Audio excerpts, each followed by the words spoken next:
What's up, YouTube? Tim from Team Silverstone here, and I'm here with my teammate Mark. And he wants to show you a deck that he's been playing for quite a while now, and he just went undefeated the last two locals.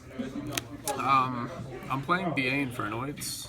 It's a really weird deck, but it's surprisingly well matched up against the meta currently. And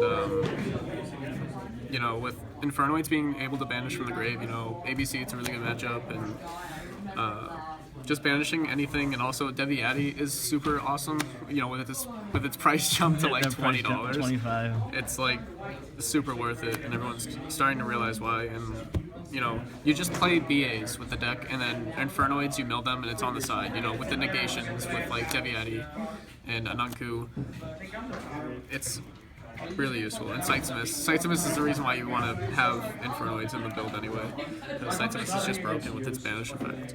So yeah, we're gonna jump into it. Peep that new Blightsteel Gaming shirt that we got from our sponsor. Yeah, Blightsteel Gaming, Team Silverstone, So you just have a standard BA lineup. It's 3 Skarm, 3 Farfa, 1 Graph, Seer, Barbar, Rubik, Libic, Carcap, and Alec. Yep. It doesn't get much different than that. It's standard for this deck. And then you have some 3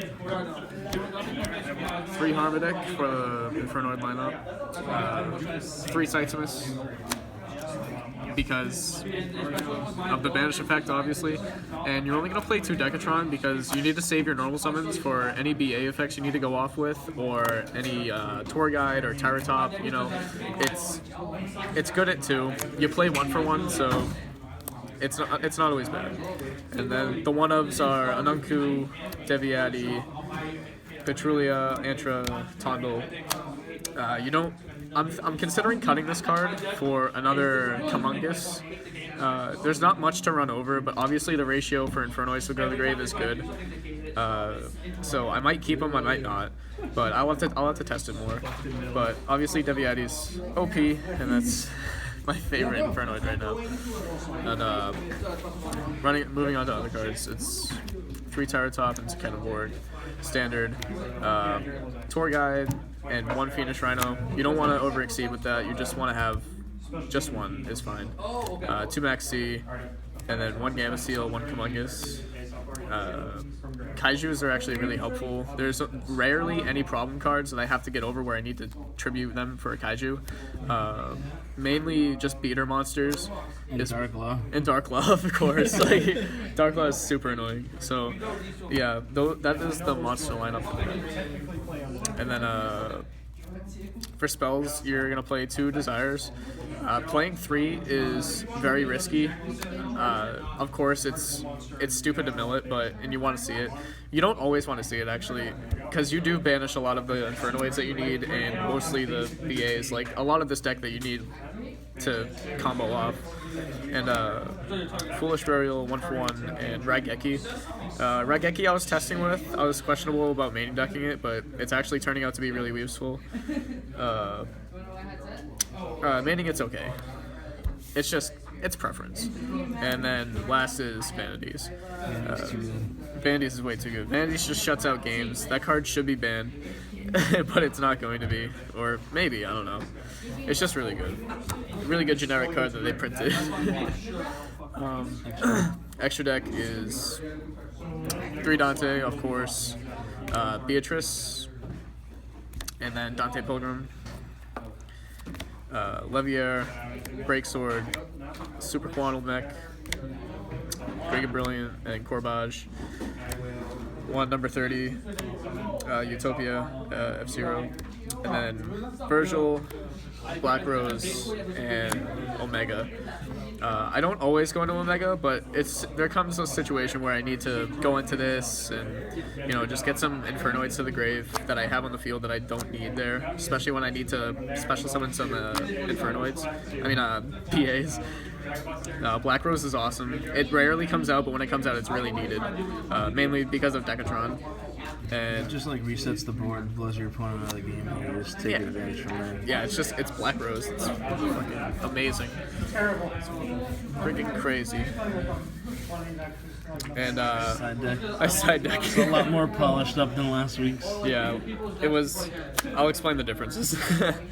So you just play 2 Denko, you play 2 Flying C, and then that's it for the monsters. 3 Twin Twister, because back row is a thing, and also pendulums are a thing, and it's easy. Like, you just discard an Infernoid, and you just get 2 free pops. System downs, 3 of them, need that. Field destruction, and 3 roll the Kree for those pesky Paleozoic frogs. And any deck that's focusing on back row, I lose to Paleozoic frogs a lot, and it's kind of hard to maintain sometimes. It just depends who opens better, and there's one kid that I face all the time, and every time I face him, I end up going first, and he ends up drawing Max C against me, like every game. So I end up losing 90% of the time, and it's annoying. So you need 3 Decree and you need 2 Denkos. What my side deck was, these 3 Royals were mistakes because I That didn't. was a mistake. Yeah, that was a mistake. It was basically for just rogue matchups, and I just realized that my deck is practically rogue, so I'm like okay with any matchup. It's a rogue meta deck basically, and yeah, it works well that way. And that's it for the entire deck, really. You go over the tournament matches that you played. Oh yeah, tournament matches. It was basically tournament 1.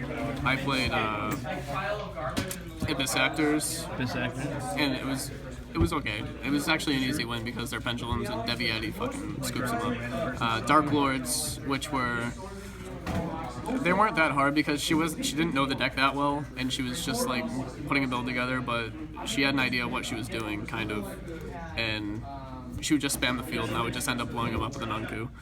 And Blue Eyes, Chaos Max it's not always that hard to get over, because when they normal summon Manju, and then they go to search all their, ritual requirements, they'll special Chaos Max, and it's just like whatever. So I end up I'll either go first or second. And it doesn't matter, because if I have Sightsumus Engraver in hand, I'm going to special Sightsumus, I'm going to run over a Manju, and I'm going to banish a Chaos Max.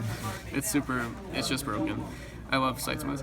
And Metalfoot Yang Zings, that was a weird matchup, because they're focused on stalling me out and shutting me down. And they're pendulums, which I usually have a good matchup against, but when they end up going first and they get that broken, setup, it's stupid. But I ended up getting it. It was really tough though. And then I played ABCs for that tournament, and he didn't really know what he was doing, but I ended up getting the win there. Yeah, that was top 4. And then I got into top 2, and then I ended up going against the Yang Zing player again. I'm just like, you know what, we're gonna just split it right there. I don't feel like facing that again. And the second tournament, which was actually today, I ended up facing ABCs, and that was fairly decent. It wasn't that much of a problem. And Magic Spectre. It was the really grind game though. You said you drew poorly, but you were able to battle back. I drew bad. Like, my opening hand was 2 Terror Tops and Tekenenborg, and then basically whatever else was whatever was there. But that should sum up how awful my hand was. But I ended up winning. And then round 2 of this tournament, I ended up facing Magic Spectre, Brethren, Ties of the Brethren, Magic Spectre, and it was. Game 1 was like incredibly broken. I ended up opening 3 Dantes and a Maxi, and it was just like, okay, I'll just sit on those, and I ended up winning. And then game 2, I was shut out because he ended up going first, and he got all of his back row and Kieran on board, and I'm like, okay, I'm not playing. And then game 3, I ended up shutting him out and no TKing him. And then I ended up facing another ABC, and that was whatever. He didn't really open well, and so I proceeded to push his shit in with whatever I opened. And then I ended up facing Blue Eyes. Me. Yeah. we just drew. Yeah, we just put a draw in because we didn't. We're going on top anyway. So, yeah, that was basically it. You guys definitely stay tuned for a future Infernoid list, because Tim has some ideas cooking, and I'm really excited for him. I've seen like peaks of them, but he's not like done with them. Those are gonna be awesome. And then once lawn mowing comes out, it's gonna be a totally different deck. It's gonna be 60 cards, and we're just gonna be really excited to show you guys. And it's gonna be awesome to debut them. Lawn mowing's gonna be crazy with Infernoids or anything mill based. So you guys should definitely stay around for that. Don't forget to like, comment, subscribe, guys. Tim and Mark. Catch you guys later. See ya.